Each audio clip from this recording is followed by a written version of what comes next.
ഇത് വേണ്ടി പുളി ഇങ്ങനെ ഒരു പുളി ഉണ്ടാവും അതിനകത്ത് ഇങ്ങനെ മൺകൂടിയത് വേണ്ടി ഇതെല്ലാം കണ്ടി മൺകൂടിയല്ല അതിനകത്ത് ഇത് മണ്ണിങ്ങനെ പത്തി വിട്ട് വേണ്ടി അപ്പൊ ഇതിനാണ് ഈ ഇത് വേണ്ടി ഇതാണ് പിന്നെ മെയിൻ ഇതിനകത്തൊക്കെ കുത്തി കത്തിക്കോണം എങ്ങനെ കുത്തിപ്പോണം ഇപ്പൊ ഇങ്ങനെ കുത്തിപ്പോ ഇപ്പൊ ഇതിനകത്ത് ഉണ്ടാകും എന്നിട്ട് പെട്ടെന്ന് വേഗം വേഗം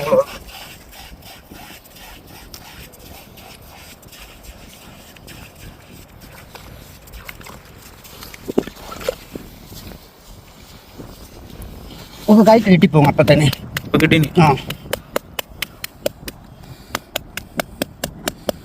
എന്നിട്ട് മെല്ലെ സമാധാനത്തെ വിളിക്കണം ഇല്ലെങ്കിൽ പട്ടി വന്നു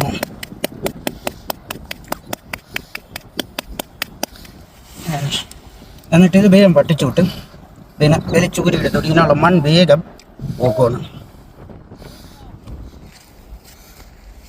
ഇത് പെട്ടെന്ന് നടക്കേണ്ട ഒരു കാര്യമില്ല എക്സ്പേർട്സും കളിയാ കുത്തി കുത്തി എക്സ്പീരിയൻസ് കിട്ടും. അത് കാട്ടിക്ക് ഇതാണ് കൊണ്ടി. ഇതാണ് ഏറ്റവും നല്ല ഇര ഇല്ലേ? കൊണ്ടി കിട്ടിക്കഴിഞ്ഞാൽ കിട്ടുക തന്നെ. മീൻ പിടിക്കാനുള്ള ഏറ്റവും നല്ല ഇരയാണ് കൊണ്ടി. കൊണ്ടി പിടിക്കുന്ന ഏറ്റവും വലിയ കൊണ്ടി പിടിക്കാരാണ് സത്താർ.